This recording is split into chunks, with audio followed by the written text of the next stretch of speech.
مولاي صل وسلم دائما ابدا على حبيبك خير الخلق كلهم. ماشاء اللہ، الحمد للہ، سبحان اللہ. اللہ رب العزت درود پاک کا صدقہ ہم سب پر دائم دائم ہمیں رحمت مصطفیٰ عطا فرمائے، محبت مصطفیٰ عطا فرمائے، دامن مصطفیٰ عطا فرمائے اور ہمیں شفاعت مصطفیٰ تک لے جائے. اور اس دورہ قرآن سے یہی تو ہم حاصل کرنا چاہ رہے ہیں کہ اس دورہ قرآن میں ہمیں رحمان کی معرفت نصیب ہو جائے، رسول اللہ صلی اللہ علیہ وسلم کی عظمت نصیب ہو، قرآن کی حقیقت ہمیں نصیب ہو، زندگی کی سمت نصیب ہو، ہمارے عقیدے کی اصلاح نصیب ہو، اور ہمیں استاد کی ضرورت اور اہمیت کا پتہ چلے، اور ہمیں آخرت کی چاہت نصیب ہو، اور ہم سب اپنا اپنا محاسبہ کرنے والے بن جائیں. تو یہ آپ نے ذہن میں رکھنا ہے کہ ہم یہ مقاصد لے کر بیٹھے ہوئے ہیں. تو اس لیے میں انہی پوائنٹس پر آپ کو روکتی ہوں تاکہ ہم غور و فکر کریں، اور اللہ تعالیٰ اس غور و فکر کے صدقے قرآن کے نور کو ہمارے دلوں پر نازل کرے، ہمارے پردے ہٹے اور ہم آخرت کی تیاری کرنے والے بن جائیں.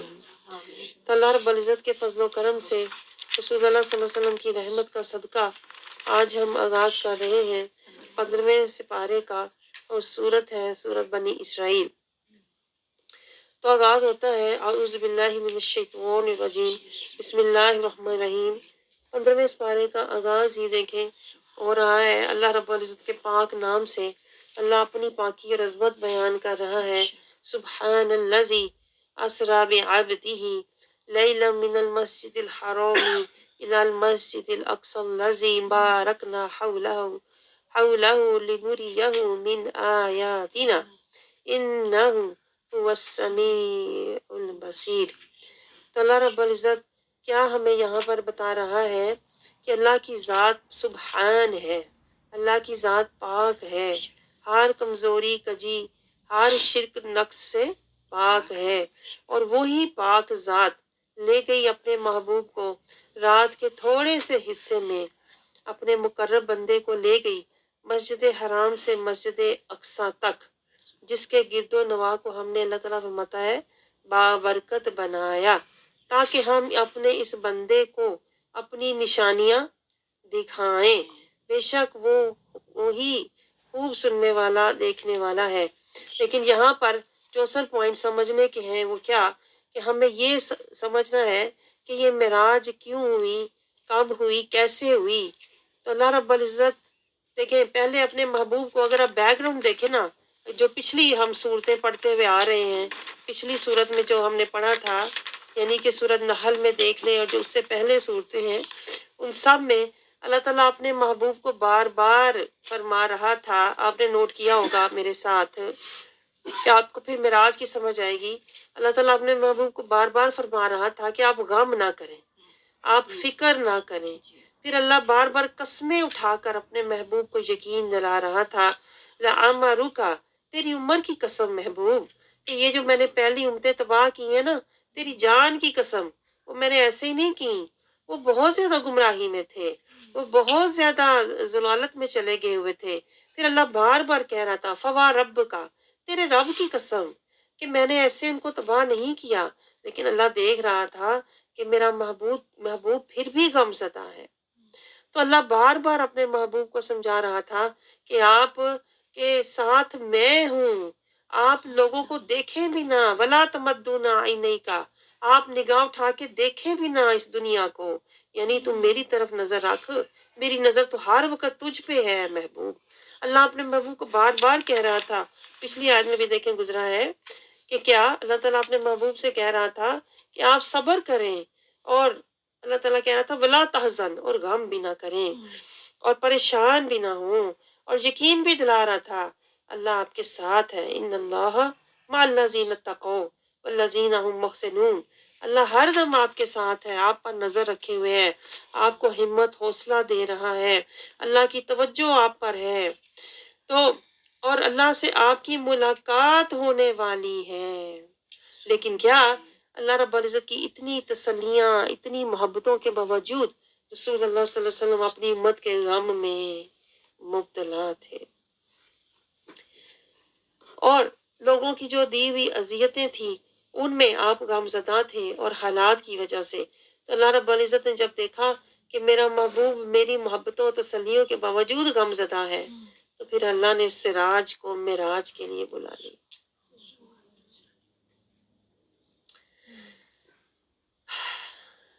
بلا لیا اس وقت جب ساری کائنات پر رات ہو، تب تیری میری ملاقات ہو، ایک رب، ایک تو اور ایک رب کی ذات ہو، اور کیا امت کی بات ہو۔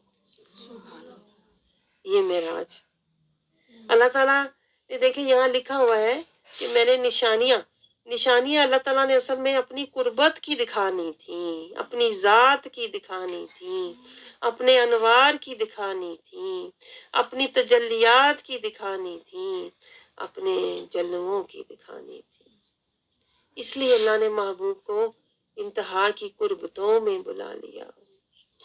اور دیکھیں جب غموں کی انتہا ہو گئی تو اللہ نے اپنے محبوب پر اپنی محبتوں کی انتہا کر دی، اور اپنے بلا حجاب جلوے اپنے محبوب کو عطا فرما دیے۔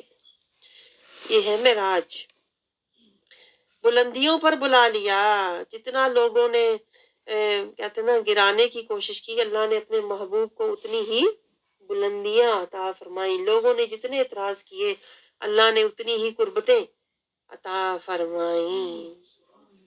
تو معراج کا واقعہ رسول اللہ صلی اللہ علیہ وسلم کی زندگی کا حسین ترین، اعلیٰ ترین واقعہ ہے۔ آگے اللہ تعالیٰ ہمیں کیا سمجھا رہا ہے؟ معراج کے ذکر کے بعد اللہ تعالیٰ پھر بنی اسرائیل کی طرف توجہ فرما رہا ہے کہ جس طرح میرے محبوب کی عظمت اور شان بہت بلند ہے، میرے محبوب کی عظمت اور شان بے حد بلند ہے، اور میں اس کا گواہ ہوں، سبحان الذی، سبحان گواہ ہے، تو اس لیے کوئی میرے محبوب کی ذات پر کوئی زبان نہ کھولے، کیونکہ اس کا گواہ سبحان ہے۔ کیونکہ بنی اسرائیل، دیکھیں وہی میں حیران ہو کے سوچ رہی تھی، اتنا سا اللہ نے معراج کا ذکر کیا ہے، آگے سارا جو واقعہ پھر اللہ بنی اسرائیل کی باتیں کر رہا ہے، تو لنک کیا ہے؟ لنک میں ڈھونڈ رہی، کافی دیر ڈھونڈتی رہی، سوچتی رہی، تو یہ مجھے سمجھ آیا کہ اللہ تعالیٰ ان کو یہ کیا فرما رہا، یہ ان سے کہہ رہا ہے کہ جس طرح تم نے اپنے نبیوں کی گستاخیاں کی، ان سے سوال و جواب کیے نا، اس طرح میرے محبوب سے نہ کرنا۔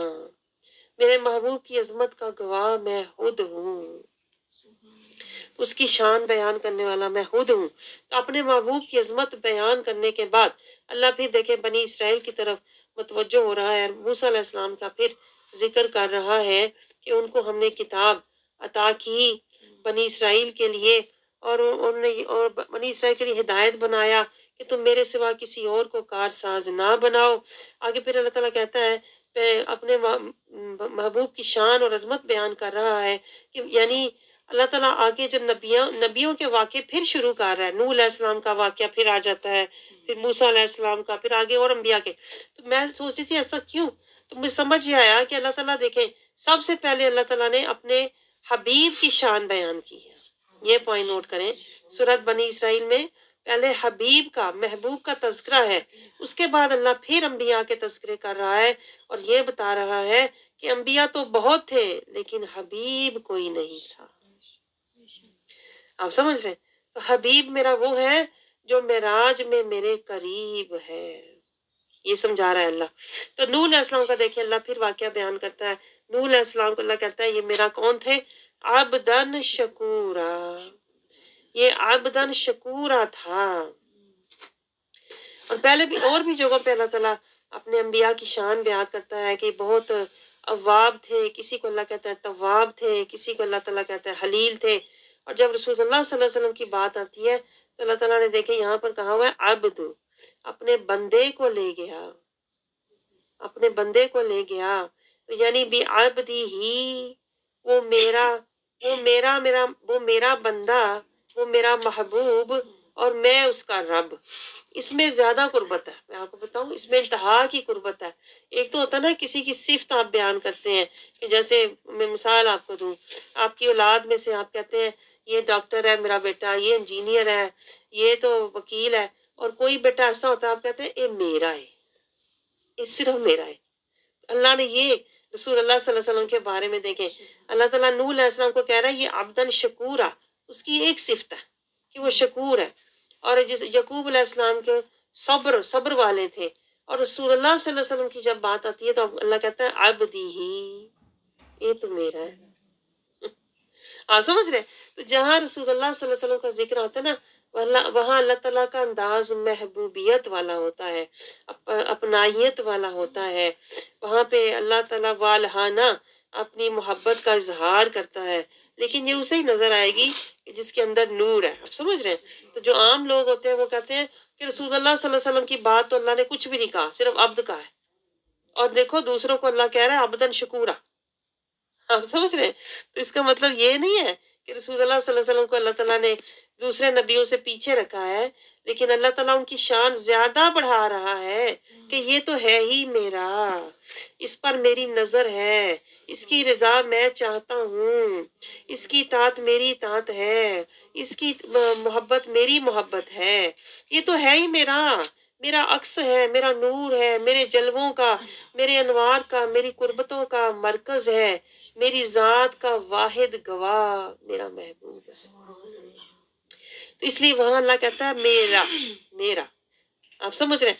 آگے اللہ تعالیٰ پھر دیکھیں بنی اسرائیل کا واقعہ مزید سنا رہا ہے 4-5 میں کہ وہ بہت فسادی لوگ تھے، اپنے نبی کو جان کر بھی دیکھ کر بھی اس کی بے ادبی کیا کرتے تھے، اور 5 میں اللہ تعالیٰ کہہ رہے ہیں ان کی بے ادبیوں کی وجہ سے، ان کی گستاخیوں کی وجہ سے اللہ ان پر مسلط کر دیتا تھا ذلت کو، کوئی نہ کوئی ان کے اوپر ظالم حاکم پھر مسلط ہو جاتا تھا۔ پھر آیت نمبر 6 میں اللہ تعالیٰ فرما رہا ہے کہ داؤد علیہ السلام نے جالوت کو قتل کیا، جالوت کو قتل کیا۔ پھر آگے اللہ تعالیٰ آیت نمبر 7 میں فرما رہا ہے کہ وہ پھر بھی جب انہیں کوئی نبی آتا ان کی مدد کرتا، انہیں رہائی ملتی ظلم و ستم سے، لیکن وہ پھر واپس اپنی روش پر چلے جاتے۔ آیت نمبر 7 میں 8 میں اللہ تعالیٰ یہی بتا رہا ہے کہ اصل میں ان کا مسئلہ یہ تھا کہ وہ نافرمان قوم تھی، تو اس لیے وقتی پریشانیاں ٹل جاتی تو پھر وہ اپنی اس روش پر چلے جاتے۔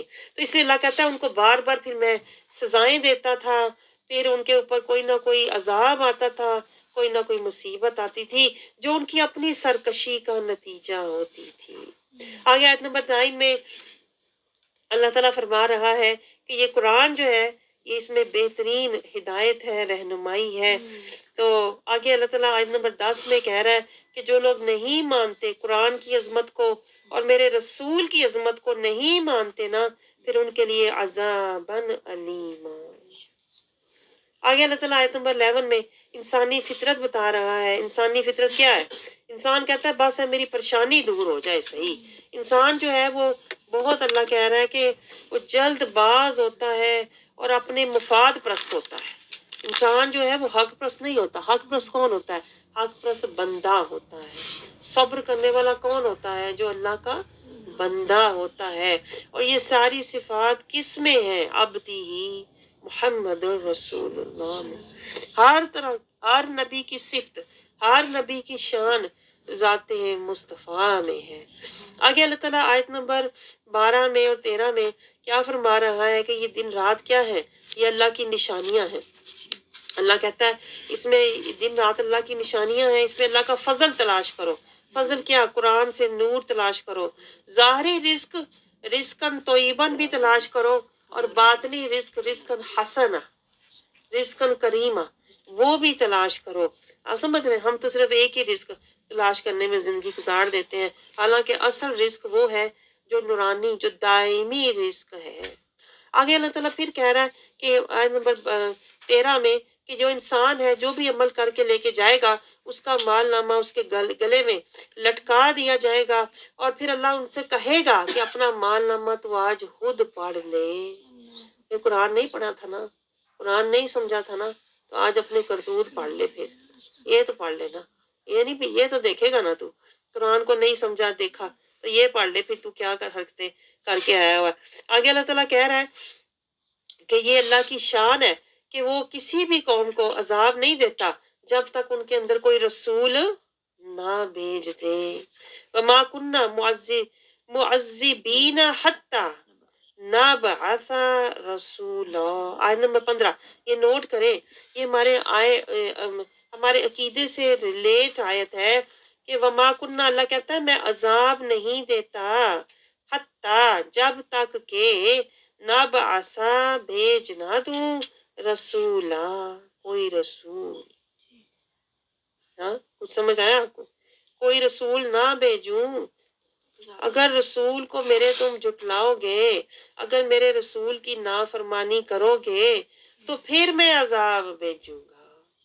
تو آپ سوچیں ہم جب میلاد مناتے ہیں تو میلاد میں ہم کہہ رہے ہوتے ہیں حضور آ گئے، ہم خوش ہو رہے ہوتے ہیں، لیکن اگلی بات بھی دیکھ لو، پھر اللہ کہہ رہا ہے اگلی بات بھی دیکھ لو کہ میرا رسول تو آ گیا، اگر تم نے اس کی فرما برداری نہ کی، ہاں یہ بھی دیکھ لو، میرے محبوب کی حالی ثنا کر کے نہ بھاگ جاؤ۔ اسی یہاں سے میں نے سیکھا ہے جو میں آپ کو بتاتی ہوں کہ ثنا کے بعد پھر رسول اللہ صلی اللہ علیہ وسلم کی ادا بھی ہو، پھر ان کی وفا بھی ہو، پھر ان کی محبت میں فنا بھی ہو، پھر ان کی رضا بھی ہو، پھر ان کی اتباع بھی ہو۔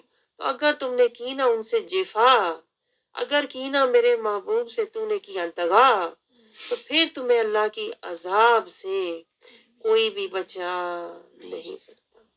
لیکن ہم اس حقیقت کو نہیں سمجھتے، ہم سمجھتے ہیں کہ پتہ نہیں ہم میلاد پہ چلے گئے تو ہمیں جنت کی گارنٹی مل گئی۔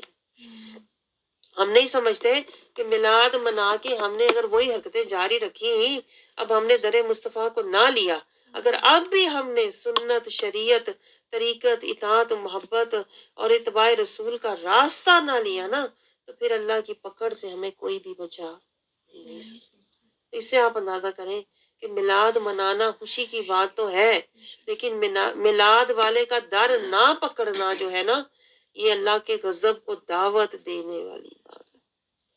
تو اس لیے جو لوگ میلاد مناتے ہیں نا، انہیں پھر اس کے بعد قرآن اور رسول اللہ کا در پکڑ لینا چاہیے، ورنہ زبانی دعوے کر کے جب جاؤ گے تو پھر اللہ کی پکڑ بھی ضرور آئے گی، کیونکہ اللہ نے یہاں لکھا ہوا ہے کہ جب میرا رسول جب میں آ جاتا ہے تو پھر اس کے بعد اگر اس کی نافرمانی ہو تو پھر عذاب آتا ہے۔ آپ سمجھ رہے ہیں؟ آگے اللہ تعالیٰ کیا فرما رہا ہے؟ آگے آیت نمبر 16 میں اللہ تعالیٰ یہی اصول سمجھا رہا ہے کہ کسی بھی بستی کو اللہ تباہ اس لیے کرتا ہے کہ اس بستی کے لوگ، جب امیر لوگ نافرمان ہوتے ہیں نا، تو امیر لوگوں کے پیچھے غریب لگ جاتے ہیں، وہ سمجھتے ہیں کہ پتہ نہیں یہ امیر ہے، اس کے اوپر اللہ کا فضل ہے تو ہمیں اس کے پیچھے جانا چاہیے۔ اللہ کہتا ہے جو امیر نافرمان ہوتے ہیں ان کی وجہ سے غریب بھی مارے جاتے ہیں، پھر اللہ اس پوری بستی کو ہی تباہ کر دیتا ہے۔ تو یہاں سے ہمیں کیا سمجھ آیا؟ کسی کی امیری دیکھ کے متاثر نہیں ہونا چاہیے، بلکہ کسی کا اگر دیکھنا ہے نا تو تقویٰ دیکھ کے متاثر ہو۔ اگر پیچھے جانا ہے نا تو تقویٰ والوں کے پیچھے جاؤ، دولت والوں کے پیچھے نہ جاؤ۔ یہ اللہ سمجھا رہا ہے آیت نمبر 17 میں کہ پھر کتنی ہی قومیں، اللہ کہتا ہے میں نے نوح علیہ السلام کی قوم کی طرح تباہ کر دی، جو کہ امیروں کے پیچھے لگ گئی تھی اور اپنے نبیوں کو اور حق کو انہوں نے جھٹلایا تھا۔ آگے آیت نمبر 18 میں اللہ تعالیٰ کیا کہہ رہا ہے کہ جو لوگ دنیا دار ہیں اللہ انہیں دنیا دے دیتا ہے کہ جاؤ دنیا کماؤ تو دنیا لاؤ، لیکن پھر آخرت میں ان کے لیے کیا ہے؟ مذموما مدحورا۔ پھر آخرت میں اللہ کہہ رہا ہے ان کے لیے ملامت ہوگی، دھتکارا انہیں جائے گا جہنم کی طرح، کیونکہ تم دنیا اکٹھی کرتے رہے نا۔ اللہ کہے گا دنیا کی فکر کرتے رہے، دنیا کا مال و متاع سجاتے رہے، ایمان تو تم نے سجایا نہیں، زاد راہ تقویٰ کا تم نے جمع کیا نہیں ہے، اور تم نے ایمان کی فکر تو کی نہیں تھی، دنیا کی فکر کرتے رہے۔ اللہ کہتا ہے دنیا تو اللہ دے دیتا ہے، منہ پہ مار دیتا ہے، لیکن آخرت میں ایسے لوگوں کو پھر جہنم میں ڈالے گا۔ آگے اللہ تعالیٰ کیا یہاں سے دیکھیں، ہم نے سیکھا ہے، میں نے سیکھا کہ بھائی ملامت زدہ اس وقت لوگ ہوں گے جو جہنم میں ڈالے جائیں گے، تب وہ ملامت محسوس کریں گے کہ ہم نے زندگی کہاں ضائع کر دی۔ تو اس لیے میں آپ کو سکھایا تھا ندامت ملامت آج محسوس کرو۔ آپ سمجھ رہے ہیں؟